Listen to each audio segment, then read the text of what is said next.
guys, it's Cass. Today I'm going to be talking about my 5-star reads for 2023.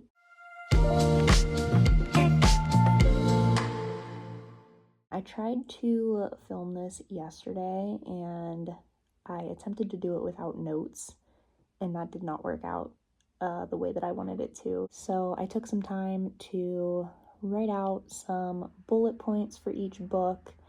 I'm going to try not to ramble too much about these, but give you guys enough information to make you want to read them. I've got 10 fiction books and 10 nonfiction books, and then I have 5 honorable mentions. The honorable mentions are still 5-star reads, but upon reflecting on them after this year, they just didn't exactly make the cut into those top 10 lists. I wanted it to be nice and even lists of 10, so I'll give my reasoning for why those 5 honorable mentions were kind of knocked down from that main list. But yeah, I had a really great reading year. Today is December 27th. I think that I'm going to finish 2 more books before 2024, so that'll take me to 111 books for 2023, which is really crazy. My goal that I set on Goodreads was 52 books. I wanted it to be something manageable and attainable, and it definitely was. So yeah, I'm very lucky to have the time for all of those books. It was a really good year, so I'm excited to talk about my favorites. I'm going to try not to talk with the book. I feel like I'm always like waving it around. My first fiction pick for 2023 is An Apprenticeship or the Book of Pleasures by Clarice Lispector, translated by Stefan Tobler. This is about a romantic relationship between Lorrie, who is a school teacher, and Ulysses, who's a professor, and there's a lot of push and pull and back and forth in this book.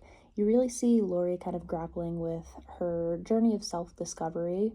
She's kind of coming into her own as an individual and figuring out what it means to be a person, and that is put up against her kind of dependence on Ulysses that we see grow throughout the novel.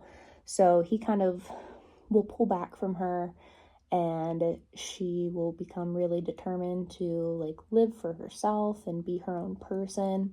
And then he returns, and you can really see her love and almost reliance on him. So they kind of have this interesting push and pull dynamic between the two of them. And I think that this book just really asks the question of how do we live our life to the fullest and be our true selves and who we really are, while we're also trying to find love and trying to find another person to share our lives with. I have so many quotes underlined in this book. This was the first book that I read this year, and it just blew me away and felt so relatable to how I was feeling at the beginning of 2023. I'll just give you one quote though. But inside she was feeling an urgency, was in a hurry. There was something she needed to know and experience, and she didn't know what and never had. I think that just really emphasizes Lorrie's innocence and the way that she doesn't know who she is or what she wants yet, but she knows that there's something more than what she is at that current moment. I think that this is a really good entry point into Lispector if you haven't read her yet. I don't think that people mention it enough or talk about it enough as a good starting point with her, but I think that the love story in it kind of gives it a bit more structure than, say, something like Agua Viva. My second 5-star fiction from 2023 is The Guest Lecture by Martin Riker. This was a recommendation from Jaylen. It was one of the picks from the Reading the Room podcast book club, I think back in like February. And I'm really glad that I picked it up. This is about Abby. She's an economist, and she is preparing for a talk on Keynesian economics, and she's using the loci method of memorization. So she is laying in bed in her hotel room. Her husband and her kid are asleep in the room with her, but she is up all night mentally going through the different rooms of her house, and she is accompanied by an imaginary version of John Maynard Keynes, who is the economist that she's talking about in this lecture that she's giving. I really enjoyed the use of this like imaginary friend almost as a device in this book. It felt to me like he was almost the angel or the devil on her shoulder, kind of playing the devil's advocate. I think that it added a lot of humor. Obviously he is imaginary, so it is kind of Abby talking to herself, but I just thought that it was great because he was a good like counter to a lot of the points that she was making and a lot of the anxieties that she was having. So as Abby is moving through different rooms in her house and moving through different concepts in her talk, it takes her on a lot of different tangents. A lot of the things in her house remind her of the past, of her relationships, her struggle to find a job and support her family through a difficult financial time. I thought that Martin Riker did a really great job of characterizing Abby and making her inner monologue very relatable. I wouldn't let the economics aspect of this book scare you off. I was a bit intimidated by it at first, but the way that it's explained is really easy to follow, and I think it brings up a lot of interesting points about the time and the economic state that we live in currently. So yeah, I would highly recommend this if you're looking for something very interior. My next fiction book is Hot Milk by Deborah Levy. I talked about this quite a bit in my November wrap-up, so I won't go into too many details of it, but this is about a woman in her 20s named Sophia and her mother Rose, and they travel to Spain to see a doctor that thinks that he is able to cure the mysterious illness and symptoms that Rose has. This really explores the toxic mother-daughter relationship between Sophia and Rose. Sophia's entire identity for a large part of her life has been based around being Rose's caretaker, and in this book we see her, falling in love, meeting different people, having different experiences, and just trying to figure out who she is outside of that role as caretaker, and that creates a lot of tension between the two of them. Sophia gave up her thesis in anthropology to devote all of her time to her mother, and has just kind of not been living for herself. So while they obviously care a lot about each other, there's definitely a unhealthy aspect to it and a lot of like codependence that isn't good for either of them. The ending of this book had me on the edge of my seat. I picked this up in an attempt to ward off a reading slump, and it definitely worked for that. This is definitely a faster paced read for me, I think, and it's not super long, so it was a really good choice for the state of mind that I was in. And I would also recommend this as an introduction to Deborah Levy's work, even over her living autobiography series. I know that those are kind of the most popular ones, but I think that this was gripping and will hold your attention more than the living autobiography might. So if you tried that and you didn't like it, Claire, I'm thinking of you. Maybe give this one a shot. You might like it a bit more. Number 4 on my list is Sympathy by Olivia Sudjic. This is a book that I actually ended up changing my rating of. I had initially rated it 4 stars, and I could not stop thinking about it after I finished it, so I went back in and changed it to 5 stars. This is about a woman named Alice. She moves to New York in an attempt to escape a really complicated family life and a complicated past, and she ends up becoming obsessed with a Japanese writer named Mizuko after she discovers her profile on Instagram. Alice ends up kind of inserting herself into Mizuko's life, and they end up having a really tense, intense, and unhealthy relationship with each other. This book takes a lot of twists and turns. I know a lot of the criticisms that I've seen of it say that it's pretty long and meandering, which it is decently long, but I really enjoyed trying to kind of unravel what was going on in the story. It moves between kind of present day and the past and takes you back and forth through all of the different phases of Alice and Mizuko's relationship, and it kept my interest the entire time personally. I would recommend this if you read I'm a Fan by Sheena Patel this year and really enjoyed it. To me, it makes sense as like a major predecessor to I'm a Fan, and I'm pretty sure that Sheena Patel mentioned Olivia Sudjic in the acknowledgments for that book, so I feel like if that was your vibe, I know I've seen a lot of really great reviews on that book. I think you'll really enjoy this one. Number 5 on the fiction list is My Heart Hemmed In by Marie Ndiaye, translated by Jordan Stump. I started this book at the end of my last reading vlog and didn't get to talk too much about it. I wasn't super far into it, but I will be talking about it in my December wrap-up as well. But this is a book that I think is better if you know as little as possible going into it. All I really knew from it was what the blurb had said, and I feel like even that didn't really fully prepare me for what this book was. This is about a couple. They're both school teachers, and all of the sudden they are hated by everybody in their village, and they're kind of not sure why. They're kind of living in isolation and exile from people that, you know, they used to be friends with and used to talk to. I think that what this book does really well is creating a sense of unease and suspense for both you as the reader and for the main character, Nadia. The book kind of brings you close to answers and then it takes them away from you just as you're about to kind of get that reveal, and it creates a lot of tension and it keeps you turning pages and wanting to know more. Like, I found myself like skipping down lines, not on purpose. I would have to like make myself go back and fully like read and pay attention to everything on the page, but you know, a word or a phrase would catch my eye and I'd be like, oh my gosh, like I need to know what is happening. I think this book is really interesting too because the main character and her husband, they start out as people that seem pretty normal and likable, but as time goes on, you kind of start to understand why people are so upset with them and have so much dislike for them. You know, you're kind of in Nadia's head and you can see her different behaviors and her mindsets that are not very likable. This book doesn't really hold your hand too much. I think it's really subtle as far as the like motives and the reasonings for why they're being treated the way that they are, and it leaves it open for interpretation, but it had me thinking a lot about race and class, the idea of like superiority and elitism, and the concept of shame too. It really just asks the questions of how do we come to terms with our past and how do we redeem ourselves for our wrongdoings. I would really classify this as like a literary horror or a thriller.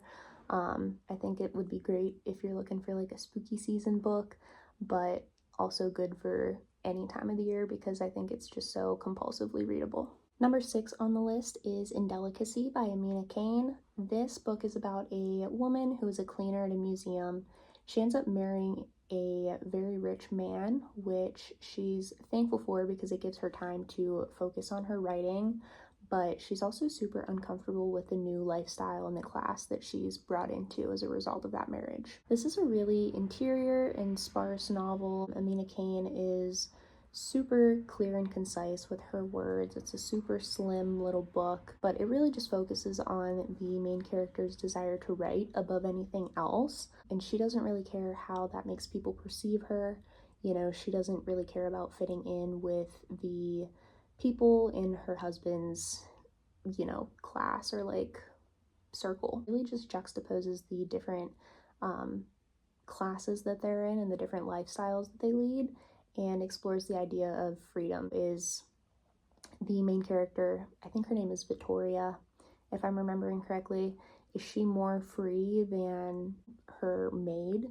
You know, she has time to pursue what she wants to do, but she's still really unhappy. So how does the amount of money that you have play into that freedom and that happiness? And one really interesting thing that I think this book does is that it doesn't make it very clear on what the time period is. So it's kind of disorienting, but really timeless. And I just thought that it was an interesting choice on Amina Cain's part to do that. Number 7 on the fiction list is Catching Fire by Suzanne Collins. I'm not going to go super in depth with this because it is the second book in the Hunger Games trilogy, but I gave this 5 stars because it had me on the edge of my seat. It left me on such a cliffhanger. I was so shook by the events that were going on in this book. But this series really has just been a great way for me to escape into a book and really lose myself in a series and just connect with my friends too, which has been a lot of fun. They're really big fans of the series. We're planning on watching the movies together on New Year's Day. So yeah, it's just been a lot of fun to have something really plotty and with that more like sci-fi fantasy twist, which I don't normally go for. Another nice thing about this book and the series in general is that it's young adult, so it doesn't take super long to get through. You know, I'm not investing a ton of time in getting through the trilogy, so it just makes it quick and easy to read. Also, a side note, I need a prequel about Haymitch and his Hunger Games because I think he's one of my favorite characters, to be honest. Number 8 on the fiction list is Couplets by Maggie Millner. This is a book about a woman who is coming to terms with her queerness. She's having an affair with another woman, and it's interesting because it's called couplets. It's told in rhyming couplets, and those are broken up by some passages of prose. So it's a bit of a mixture of different forms. This deals with desire, sexuality, relationships, the end of a relationship and the beginning of another one. I think it's a really quick read. It's really an accessible way to kind of get into poetry. I don't read a ton of poetry, but I do have a lot of respect for it. It's just not something that I've spent a lot of time with, but I really enjoyed this despite not being super familiar with a lot of poetry. This was also a recommendation from Jaylen at the Bar in the Bookcase. I would definitely recommend that you check out his podcast episode with Maggie. Great listen for a great book. And I just wanted to read a quote from this one as well. It says, "And you will lose again, and no matter what you do, you can't not want. Dip your foot in if you like. Why not? No one is looking." My 9th fiction book is Mild Vertigo by Mieko translated by Polly Barton. This is a pretty stream of consciousness book. It's about a Japanese housewife, and she's trying to separate herself just from the noise of everyday life, the hustle and bustle, the daily tasks that she has to do to keep her household and her family running. The reason why I love this so much was that the writing is so incredibly detailed about the little things.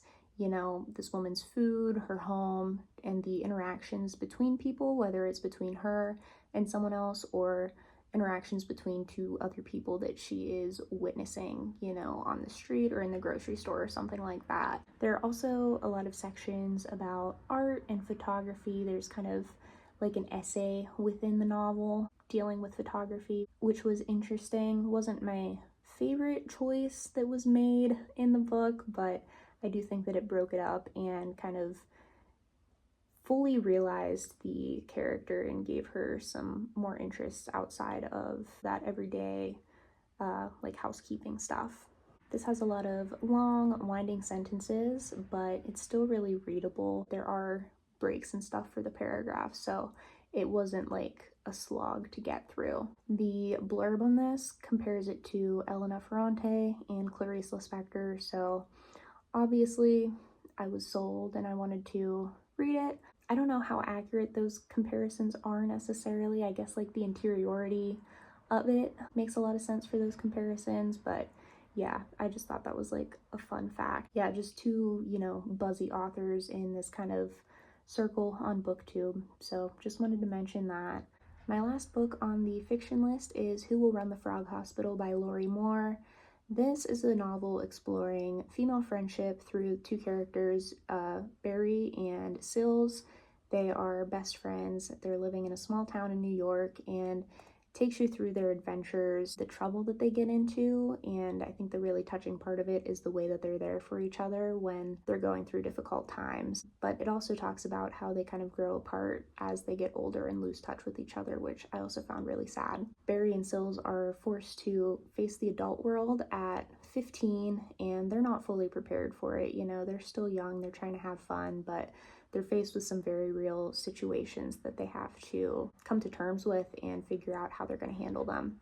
I think this book had a really nostalgic vibe. It is told from the point of Barry as an adult, and it just looks back on her youth and the way that her and Sills lost their innocence. I thought that the character and the settings were really well written, pretty believable, and also charming. I think that they were characterized really well. You can really understand the location and how that setting affects them and the choices that they make. I would also give this book 5 stars for the title alone. That was why I picked it up in the first place. So yeah, it's a reference to a painting, I believe. All right, moving on to nonfiction. My first choice is A Life of One's Own, 9 Women Writers Begin Again by Joanna Biggs. This is a combination of essay and memoir and biography, and it intertwines the author's divorce and the subsequent rebuilding of her life that she kind of goes through with the lives of Mary Wollstonecraft, George Eliot, Zora Neale Hurston, Virginia Woolf, Simone de Beauvoir, Sylvia Plath, Toni Morrison, and Elena Ferrante. I've read and loved all of these authors except for 3 of them, those 3 being Mary Wollstonecraft, George Eliot, and Zora Neale Hurston. So picking up this book was a no-brainer for me, and I really loved it. It really centers on the themes of marriage, motherhood, domesticity, and it also obviously goes into the writing and the work of the different authors, and just really explores the freedom to be able to kind of follow your own path and do your best work and pick up the pieces when things don't go the way that you thought that they would. I thought that the author was really relatable when she was talking about her own life, and she brought an interesting perspective to the lives of the writers that are discussed in here. And I have a lot of quotes for the nonfiction books, I feel like, but one that I chose from this is, "It wasn't that I didn't know how to make a life, I discovered. It just wasn't easy. I had to be patient and I had to try new things and have them fail sometimes. I had to work out what was right for me." Number 2 on my list of nonfiction is Too Much and Not the Mood by Durga chew-bose. I used, I think, an entire mechanical pencil underlining passages in this book, you guys. It was so good, so resonant and relatable. These are essays on the little things in life. I feel like she has such an intimate way of describing the details about, people, places, things, and the way that all of those interact. It's just so nuanced and such a close-up look at different situations and things in life. There's a lot of really great observations on romantic, platonic, and familial relationships in here. It's not just focusing on one or the other, it weaves all three of them together. It also explores her Indian heritage and her growing up in Canada. So there's a lot of talk about identity and culture in this as well. She also makes a lot of great references to art, literature, even sports. I think she talks a bit about basketball in one of the essays, which I thought was interesting.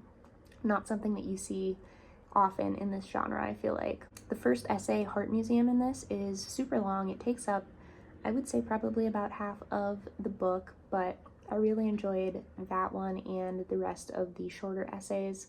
One of my favorites is called Since Living Alone, and it really resonated with me because I moved out and into my own apartment at the beginning of this year, and there's a quote in that. She says, "I count living alone as, in a manner of speaking, finding interest in my own story, of prospering, of creating a space where I repeat the same actions every day, wetting them, rearranging them, starting from scratch but with variables I can control, or conversely, eagerly appeal to their chaos." And I feel like she just encapsulates the vibes of living alone so well, and kind of the adjustments that you have to make once you do it for the first time.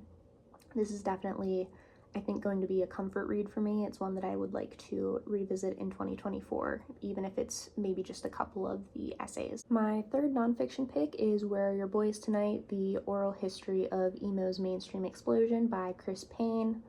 This is kind of a niche interest in book for me, so I won't go too much into it, but it is an oral history of the emo music scene of the early 2000s, which is my favorite time period and genre of music. Two of my favorite bands are Fall Out Boy and Paramore, so I am the exact target audience for this book, I think. The format of it kind of threw me off at first. It is weaving together bits and pieces of interviews from, I think the blurb said, over 150 people that were involved in the music scene in some way, whether that is like record label people, members of bands, people that are kind of famous now, but they were just like teenagers in the scene growing up. And there's just such a wealth of information and like knowledge that I did not have about some of my favorite bands before reading this book. So once you get past that kind of setup, like it's set up, it'll say like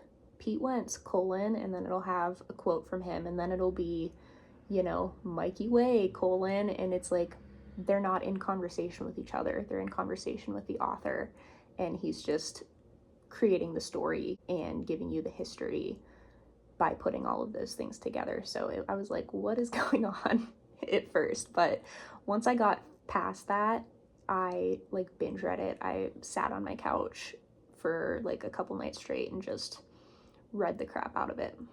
So yeah, if you're a fan of Fall Out Boy, Paramore, My Chemical Romance, Taking Back Sunday, Dashboard Confessional, bands like that, definitely check this one out. Number 4 on the nonfiction list is They Can't Kill Us Until They Kill Us by Hanif Abdurraqib. I made an entire reading vlog about this book. So I will spare you all of the details. If you want to see me ramble about it for like half an hour, definitely check out that vlog. But Yeah, this is amazing music writing and cultural criticism. It's super poetic and really smart, but it's not inaccessible, which I really appreciated. It talks a lot about some of the bands that Where Are Your Boys Tonight talked about, which I really appreciated, but it also gave me insight into a lot of different artists that I don't necessarily listen to, especially like different rap artists and things like that. It talks a lot about identity and Hanif being a black man and Muslim, and I just thought that it was such a great perspective, and I definitely want to check out more of his work. The fifth nonfiction book that I have here is Reborn, Early Diaries, 1947 to 1963 by Susan Sontag. I read this very early on in the year. I think that it was the second book that I read right after An Apprenticeship by Clarice Lispector, so I really started out the year right. I was really excited after reading those two back to back. It was a great way to kick off 2023, but I have not read any other of Sontag's work. I attempted to read her essay collection on women earlier on in the month, and that ended up not working out for me at this time, but I would like to pick up the next volume of her diaries in 2024. This is exactly what it sounds like. It's her diary. It takes us from her teenage years through her early 30s, and not every entry in here is super riveting, but it's her life. She's super funny and relatable and insightful, and I really liked reading about the way that her ideas and her mindset kind of developed and changed throughout the years. This started, I think, right as she was going off to college, to just see like the formative years where she's getting her education and is just growing into the writer that she was. It was just super interesting to see, even though I'm not super familiar with any of her other work yet. I have another quote. I have a lot of quotes from this one, actually. I think I made an Instagram post that was like a picture of this book in my coffee and then just like 9 photos of different underlined passages in this. But one of my favorites, it says, "What am I to do?" And then in brackets, this was added by, I believe her son is the one that like edited this and put it together. In brackets, it says, "In another, this time undated, later comment, SS has written, enjoy yourself, of course." So I just love that. What am I to do? Enjoy yourself, of course. I love that it's her kind of speaking from the future, going back to her old entries and just telling herself to have a good time, because she was really stressed out about a lot of situations and things in her life. So love that. My sixth nonfiction pick is Blue Nights by Joan Didion. I have discovered that memoir is really where Joan Didion shines for me.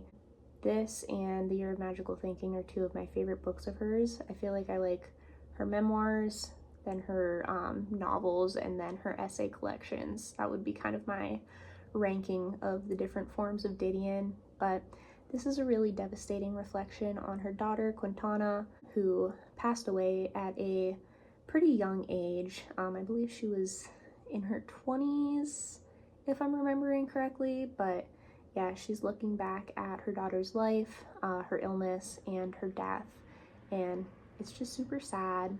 It's also a meditation on motherhood and how their relationship was affected by Quintana being adopted. It deals with Joan's feelings of, wondering if she failed as a mother and wondering if she did a good enough job. And it also talks a lot about illness, in the sense that Quintana was sick and Joan, at the time of writing this, was getting a lot older and she was dealing with a lot of health problems as a result of that aging. So it's her kind of grappling with that, loss of memory and just loss of people in her life and just the grief that comes with that. And yeah, I was just really moved by this. Number 7 on the nonfiction list is Trick Mirror, Reflections on Self-Delusion by Gia Tolentino. This talks about a lot of different topics. We've got reality TV, religion, books. I don't know what else you could ask for. This is a really great essay collection of cultural criticism. It takes down the idea of the ideal woman, tackles rape culture, criticizes, the way that we judge women and the different lenses that we view them through. And I highly recommend it if you're into essays. I thought that the thread in here of self-delusion was an interesting one, and she does a really great job at demonstrating how self-delusion is constantly popping up in modern life through things like social media and reality TV and things like that, just like the ways that we're fooling ourselves and tricking ourselves. My favorite essays in this were Always Be Optimizing, which talks about the idea of the ideal woman, and Pure Heroines, which talks a lot about literature.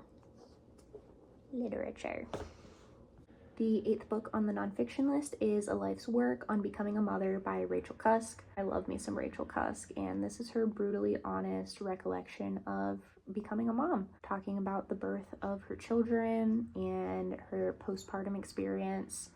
And there was a lot of outrage surrounding this book when it came out back in 2001.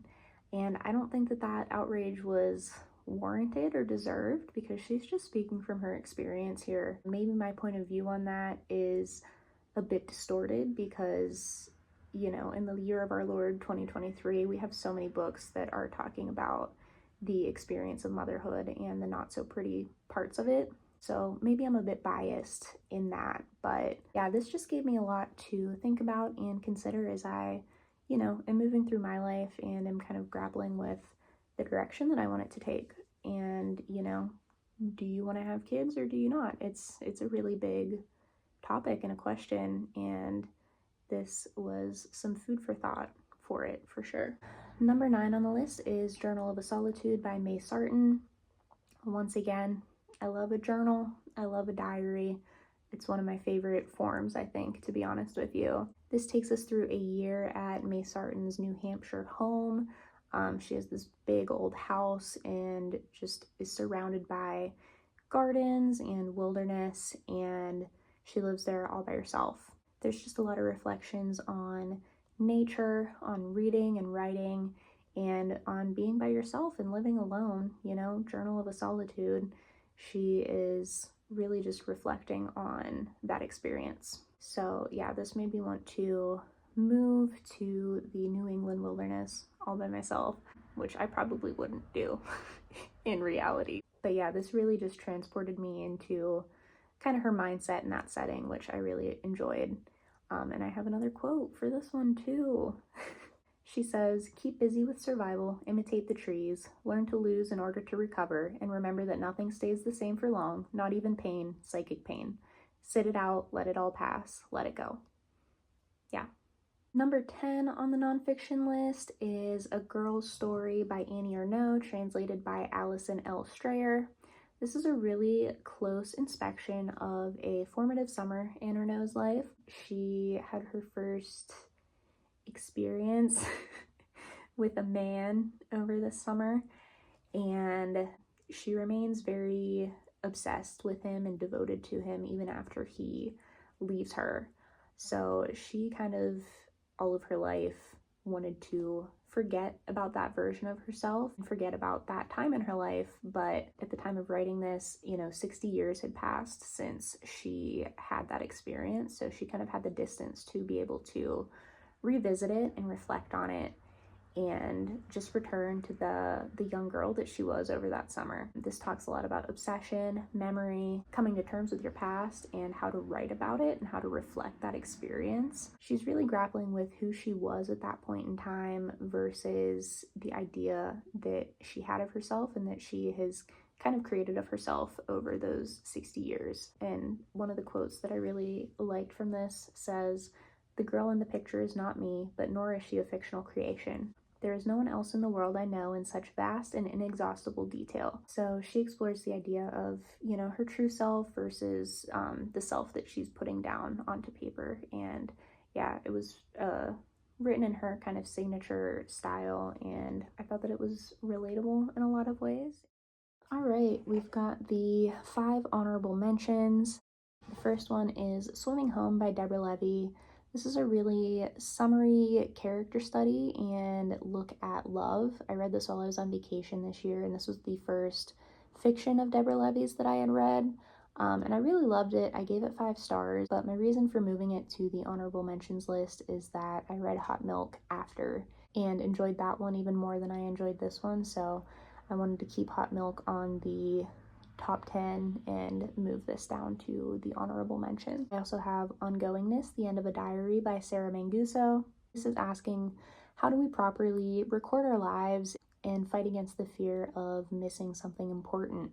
Sarah keeps a diary for like 25 years, and she's so obsessed with getting all of the details straight and recording everything exactly that she deals with a lot of anxiety about, like, what if I miss something? What if I don't properly, document my experience? And I'm trying to get into like journaling and stuff like that. So I think that this is really interesting in that regard. She talks about motherhood, which is the reason why that diary comes to an end. She's exploring memory and is just using the forms of like diary, essay, memoir, which are all things that I love, but this just didn't have as much staying power for me looking back on it. So it is an honorable mention.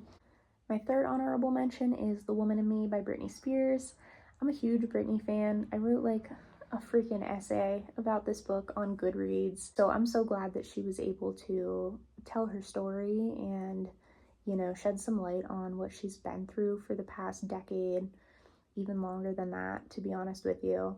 She was just so let down by her family, and I feel like the world just owes her an apology for the way that she was treated. I've seen a lot of criticisms about the writing in this, and with some distance from it, I do think that those criticisms are warranted. I think that it's told in a tone that makes sense and in a voice that makes sense, but I think that it could have been edited a bit better. My fourth honorable mention is October Child by Linda Bostrom Knausgaard, translated by Saskia Vogel. This is a really harrowing and intense meditation on mental illness, motherhood, and divorce. I read this in a really short span of time. I was like in a frenzy reading this, and I really loved it and thought that it was super smart and reflective, but I wish that I had just savored it a bit more. I wish that I had slowed down with it, just so that I could fully feel its impact. But I will be reading more of Linda's work in the future. My last honorable mention is Arrangements in Blue by Amy Key. Amy is interspersing her musings on loneliness with analyses of Joni Mitchell's album Blue. Amy has gone pretty much her entire life without romantic love, which I thought was an interesting perspective and one that we don't see super often. So she kind of comes to terms with living alone, with creating her own space, and she really emphasizes platonic love in this, which I thought was really touching, but I'm not really familiar with Joni Mitchell's work. Don't arrest me for that. So that was kind of a personal hindrance to fully connecting with this book. I think if you've read like A Life of One's Own by Joanna Biggs, which I mentioned in the nonfiction list, or like any of the other essay collections that I've talked about, I feel like you would really enjoy this. All right, those are the 25 5-star reads that I had in 2023. Maybe I'm too generous with my 5-star ratings, but I don't know. The numbers they're kind of arbitrary, you know what I mean? I feel like I have become a lot more selective with the books that I give 5 stars to. Back in 2022, when I had my first like super big year of reading, I feel like some of the books that I rated 5 stars, it was more so because I was like, ooh, this is like just something new that I've never experienced before, and I was excited about it, but they didn't necessarily have a ton of staying power or like lasting impact. So I feel like a lot of these books are going to have that just like long-term effect and have a place on my shelves for years to come. So yeah, I'm really excited to have read them, excited to share them. Let me know if you plan on checking any of these out, or if you also read any of them in 2023. I'd love to hear your thoughts, and I will see you in the next one.